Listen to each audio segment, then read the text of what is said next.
अस्सलाम वालेकुम जी। मौजूद हूँ जी वादी कान की एक छोटी और ख़ूबसूरत झील जिसको आंसू झील कहा जाता है। तो देखें जी, ये सामने आंसू झील बहुत प्यारी झील है।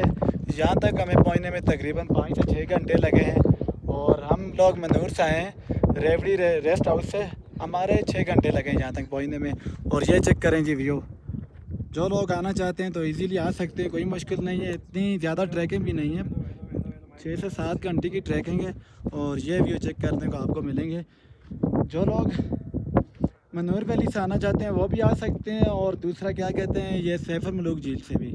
ये हम लोग सुबह चले हैं जी, 7 बजे चले हैं, अभी 12:30 बज चुके हैं। यहाँ पे हम पहुँचे हैं, बहुत प्यारा मौसम है, हल्की हल्की धूप निकली है।